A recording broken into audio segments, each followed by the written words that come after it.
સુખડી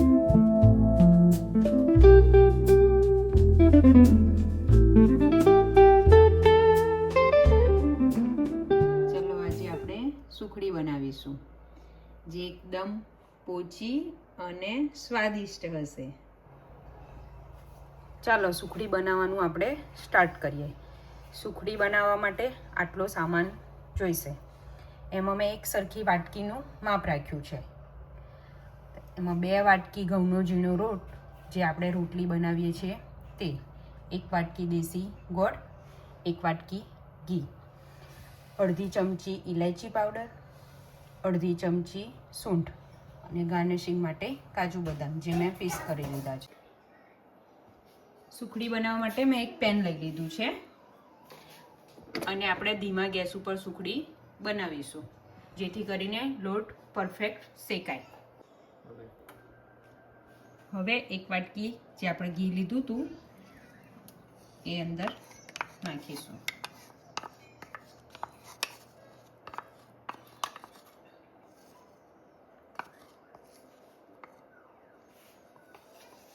હવે એને આપણે થોડું ગરમ થવા દઈશું. ઘી આપણું મેલ્ટ થઈ ગયું છે એટલે હવે એની અંદર આપણે લોટ નાખીશું. 2 વાટકી લોટ એડ કરી દઈએ. એને આમ હલાવતા જઈશું. પ્રોપર મિક્સ થઈ જાય કે એની અંદર ગાંઠો ના રહે તેનું આપણે ધ્યાન રાખીશું. લોટ શેકાવા આવશે એટલે લોટ એકદમ પોચો પડી જશે અને અંદર થોડા બબલ થશે.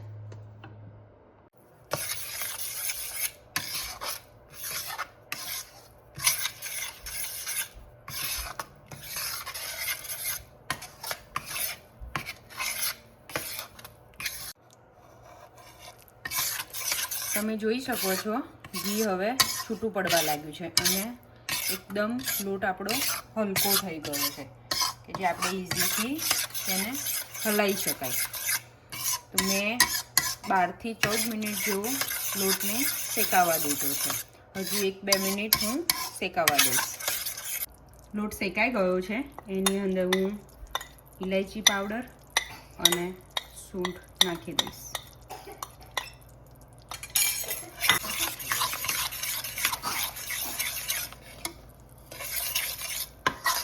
હવે એની અંદર હું 2 ચમચી જેવું દૂધ પાડીશ જેથી કરીને એમાં એકદમ કળી પડી જાય અને હું ગેસ બંધ કરી લઈશ.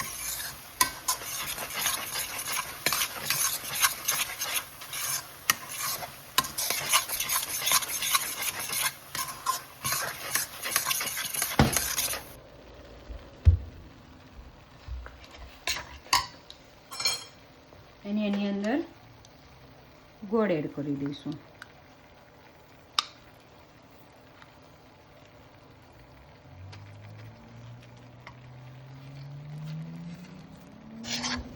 હવે એને આપણે મિક્સ કરી લઈશું.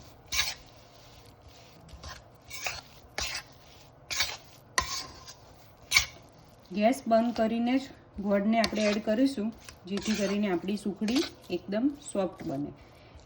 ગેસ ચાલુ રાખીને તમે કરશો તો એનો ગોળનો પાયો આવી જશે અને સુખડી એકદમ કડક થઈ જશે.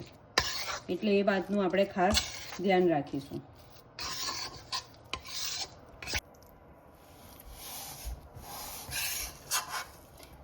મેં થાળીમાં કાઢી લીધું છે. હવે આપણે એને પાથરી લઈશું. થોડી પાથરવાની કેમ કે સુખડી પાતળી જ ખાવામાં સારી લાગે છે.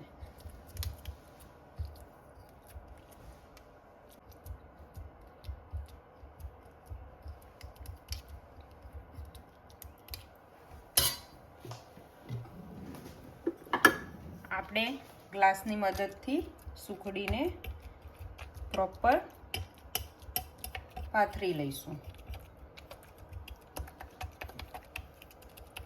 હવે હું એની અંદર ગાર્નિશિંગ માટે થોડા કાજુ બદામ એડ કરીશ.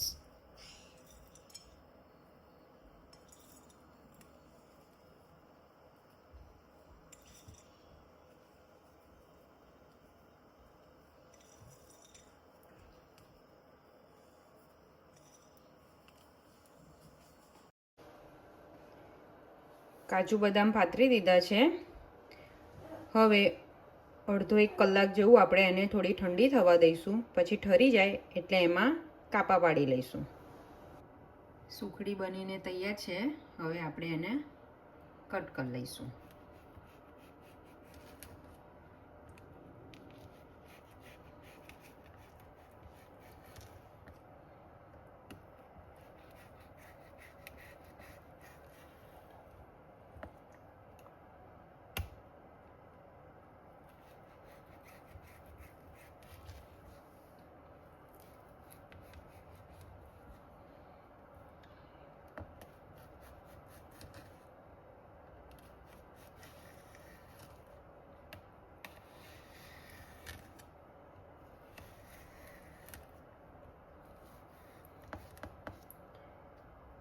આપણે એક પીસ ચેક કરીશું. તમે જોઈ શકો છો પોચી સુખડી તૈયાર છે. એકદમ પોચી સુખડી છે. Thank you.